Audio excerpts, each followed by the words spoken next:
Bom, de volta aqui hoje com o Marcelão. A gente já esteve aqui semana passada, ele conta normalmente aquilo que a gente faz sempre, né, da história, como é que o tênis aparece na vida dele, o famoso paredão da casa dele. Depois ele começa ali na Hebraica, jogando, competindo, a quadra com Paulo Cleto, enfim, toda a trajetória dele nas academias.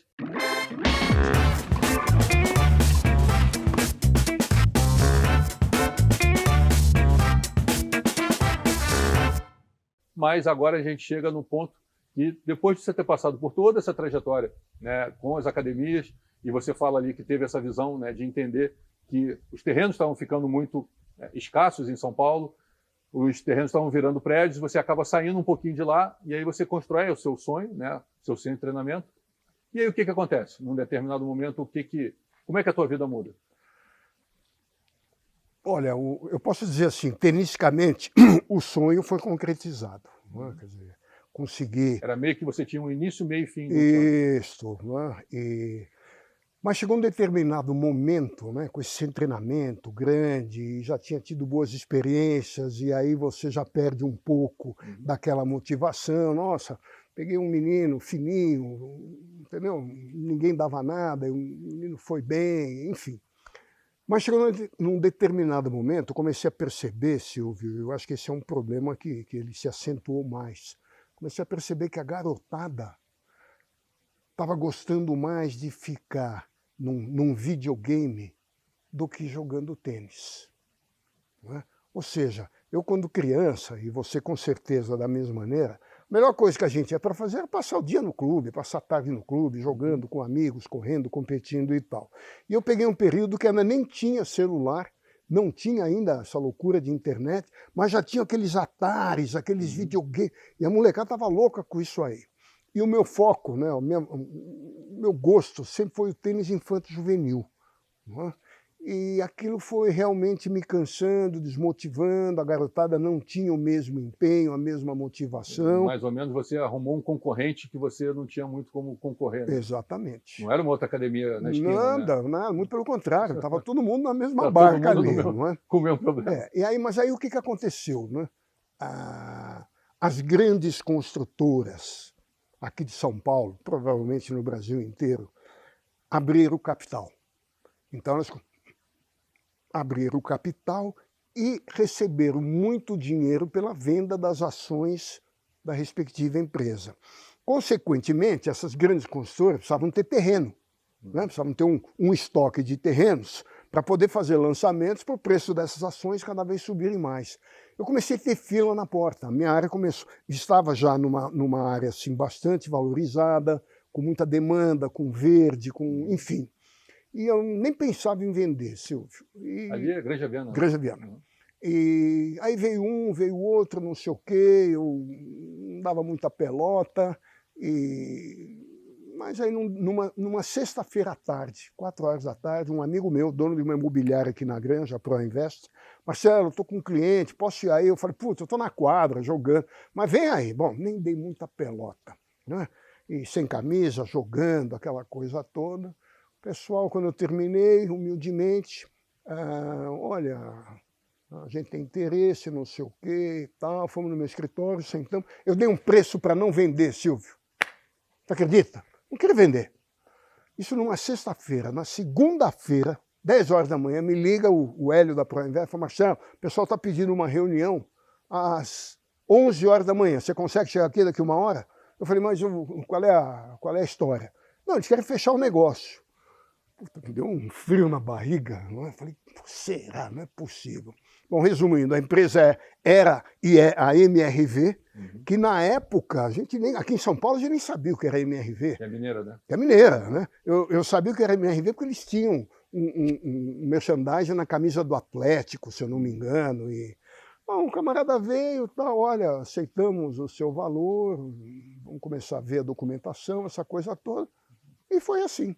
A única coisa que eu pedi, isso era assim, mês de junho, mais ou menos, eu falei, olha, eu preciso ficar até o final do ano, né, porque eu preciso alocar os professores que estão comigo há muitos anos, eu tenho festas agendadas, tinha lá um salão de festa, tem casamentos, formatura até o final do ano, eu falei, não tem problema nenhum. Ou seja, nem aquilo eu podia falar, olha, então não dá para fazer negócio. Eu não tinha para onde sair.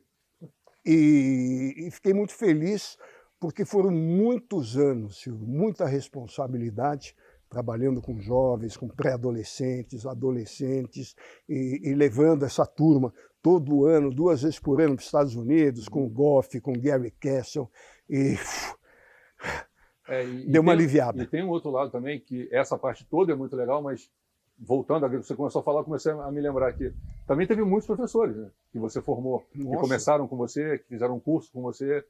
Enfim, não é só a molecada que você colocou para seguir nessa trajetória, mas a quantidade de professores, concursos de professores, para trabalhar com você nas academias, também você formou muita gente, né, muita família. E eu vou te contar, vou contar a história disso. Eu contei no workshop internacional aqui em São Paulo, recentemente. A minha patrocinadora na época era a Rainha, né, uma marca que hoje acho que nem existe mais, mas era, né, como não tinha Nike, não tinha Reebok, não tinha nada no Brasil naquela época, a Rainha tomava conta da situação. E numa conversa com o pessoal de marketing, surgiu o tema, mas por que tão pouca criança está jogando tênis? E eles me pediram para fazer um estudo, uma pesquisa sobre isso. Eu fiz uma pesquisa assim, muito rudimentar, muito informal, e cheguei na seguinte conclusão. Crianças que começam no tênis, naquela época, isso foi 1900 e nada, nem lembro o ano. Muito antes. 1970 e pouquinho. Muito antes de bolinha colorida. Imagina, né? Tinha que jogar de branco, né? Sou fiel ao branco. Muito bem. Conclusão rápida, né? Porque esse assunto é longo. As crianças paravam de jogar porque depois de 4, 5 meses não queriam mais jogar. E a razão pela qual paravam, em 80%, 90% dos casos, era porque não encontravam um professor preparado para trabalhar com crianças pequenas. E baseado nisso, a Rainha falou, bom, e o que a gente faz? Eu falei, olha, vamos melhorar a qualidade de ensino no Brasil. E foi assim que nasceu a ideia. Eles patrocinaram o primeiro curso para professores, e dali em diante eu fazia 3, 4 por ano, representei aqui a USPTR muitos anos, trazíamos os americanos, e é como você falou, formamos aí uma quantidade enorme de professores. Inclusive, isso não tinha nem na minha cabeça, mas você falou agora, né, que você teve a preocupação de, no segundo semestre, realocar os professores, né, continuar dando a eles condição de trabalho, né, e aí que veio, começou a voltar aqui na minha cabeça. E também você teve esse outro lado, né, que a gente estava aqui falando mais da formação do juvenil, do jogador, da jogadora, mas também teve do profissional, também teve do trabalhador, do professor. Que estão aí até hoje. Estão aí até hoje. Até hoje, nossa, que tem esse outro lado também, né? Isso é muito bacana. Isso é Ou muito seja, legal. Tênis é muito mais do que um jogo. E agora você ali fecha, você se preocupa com isso, e aí para onde que a tua vida te leva? O tênis me ensinou uma coisa muito importante, né? E eu acho que você falar qual é a diferença, por exemplo, né, do Nadal, Djokovic, Federer, esse grupo, né, mais especial. Falar que eles têm mais controle emocional, mais preparo físico, uma melhor direita, uma esquerda, isso aí todo mundo já sabe, não é? Muito bem, mas o que eu sempre observei e sempre me chamou muita atenção são os jogadores, Silvio, que dentro da quadra observam muito bem, se adaptam muito bem e tomam decisões. São 3 pilares que eu procuro enxergar toda vez que eu estou assistindo um tenista de competição, se ele tem essas qualidades, além de todas as outras que todo mundo já conhece, e eu utilizo esses 3 pilares nos meus negócios. Ou seja, por que minha academia nasceu? O centro de treinamento. Por quê? Porque quando eu ia da minha casa para o trabalho, eu observava que prédios, né? Eu sou muito curioso, sou observador, observei aquilo e falei, bom, eu preciso agora me adaptar, né? Como é que eu vou arrumar dinheiro, um terreno, um lugar para fazer o que eu quero fazer? Então foi uma adaptação, que isso aqui dá outro livro. E decisão. Chega uma hora que você tem que tomar uma decisão. Você pode errar, pode acertar, mas você tem que estar ali preparado para tudo. E o grande jogador, esses grandes jogadores, eu percebo que eles têm essas qualidades. Né? O Djokovic, por exemplo, tem jogador que tem uma direita tão boa, a dele ou a esquerda, ou um saque até melhor, um voleio melhor, um slice melhor, mas veja a observação desse camarada, veja o Nadal, né? Ele jogando mal, ele machucado, ele consegue observar se adapta, toma uma decisão e vai... Ele percebe que ele tem uma grama de açúcar, ele vai lá ele e pega a tela, engole. né? Ele dá a vida por aquilo ali. Pois é. Então, baseado nesses 3 pilares, é que eu tenho tido bons resultados, modéstia à parte, no mundo dos negócios, né?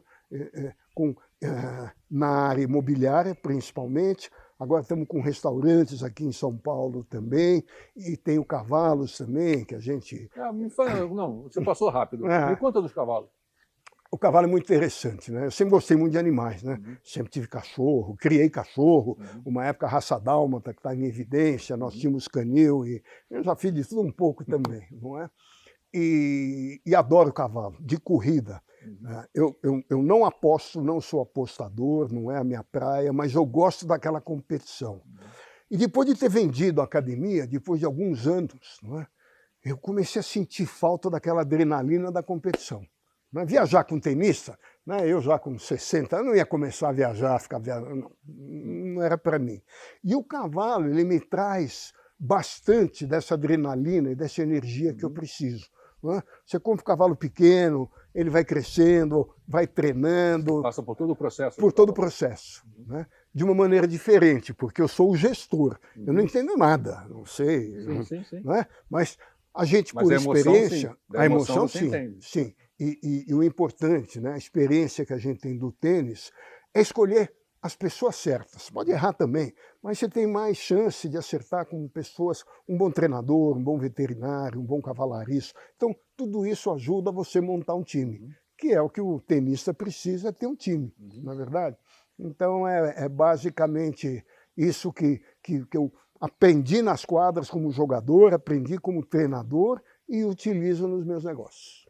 E nessa parte aí, eu vou de novo nos cavalos, né? Nessa parte aí, hoje, dentro dos seus negócios, porque na verdade os cavalos são também uma parte dos seus negócios, mas é uma parte dos seus negócios que mexe com o coração, né? Que mexe com... É muito mais por isso, Silvio, porque falar que você ganha dinheiro com cavalo, pode ganhar, mas é difícil. Né? Eu consigo, vamos dizer assim, eu me equilibro. Tem mês que eu ganho um pouco, mas eu me equilibro, não é?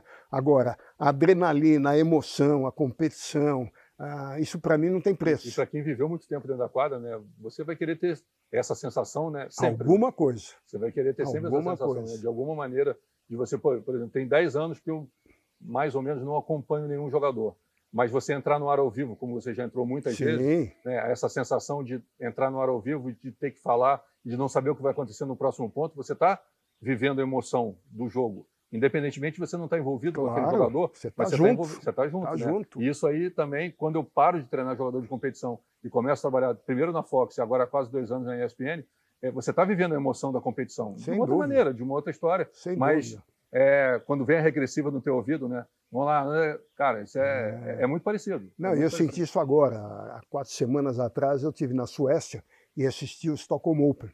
Que é um torneio maravilhoso, uma quadra pequena, coberta, parece que você está num teatro municipal, tudo com poltroninha, e você senta dentro da quadra. Não é? Como eu estava mais perto daquela quadra do que daqui nessa quadra. E é o que você falou, né? Parece que você está jogando junto, que você está sentindo aquilo. A gente que tem uma vida dentro do tênis, aquilo mexe de uma maneira muito gostosa. Não, é impressionante.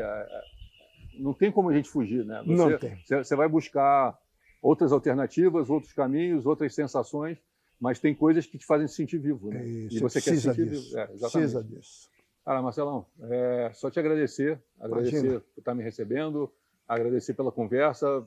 Dá para edificar, enfim, se eu fosse gravar tudo que a gente tem para falar, de tudo que a gente está falando desde a hora que a gente chegou até a hora que a gente vai embora, isso aqui, viraria uma... Mas, independentemente, de novo, tudo que a gente conversou aqui, o melhor de tudo isso é estar reencontrando vocês, é estar contando a história da vida de vocês, e para mim, contar a história da vida de vocês é uma maneira de eu estar fazendo uma homenagem a vocês que construíram e chegaram antes de mim. Para eu poder estar fazendo isso, alguém abriu o caminho. Né? O caminho estava fechado. E vocês, de alguma maneira, numa quadra lá no paredão da tua casa, perto da Hebraica, e aí depois na primeira quadra, hoje eu tenho a minha, eu tenho o meu negócio, mas você sonhou isso com o Paulo um dia, de ter a primeira quadra privada, a primeira quadra que se dava aula fora de clube, que até então não se podia fazer. Enfim, só te agradecer por você ter chegado antes e por você ter traçado esse caminho, que me permitiu hoje estar fazendo o meu e E eu espero estar aqui deixando um caminho para alguém, para que possa estar vendo o seu, através do meu, e através do meu, motivar, incentivar e inspirar alguém. Só te agradecer por tudo. Imagina. Marcelão, Imagina. obrigado. Eu que te agradeço, Silvio, parabéns pelo seu trabalho. Você pode ter certeza que o que você está fazendo, você está deixando um legado, já num formato digital, né? Que é praticamente inédito no Brasil, sobre um pouco da história do tênis brasileiro. Né? Isso realmente é um legado que vai ficar, já está aí, não é? E que a gente espera que as novas gerações também usufruam disso. Que eles, por favor, aproveitem, que os pais, enfim, que todo mundo esteja aí, tire um pouquinho de proveito, porque ouviu o que ele tem para falar e esses convidados que eu venho trazendo, eu vou continuar trazendo, eu acho que é enriquecedor demais para vocês aproveitarem. Marcelão, obrigado mesmo. Pessoal, Marcelo Meyer, mais um convidado para vocês entenderem do porquê que tênis é tênis da maneira como a gente joga hoje. Tudo isso aconteceu muito antes e para que a gente tenha isso hoje, a gente passou por ele. Valeu, tchau, tchau.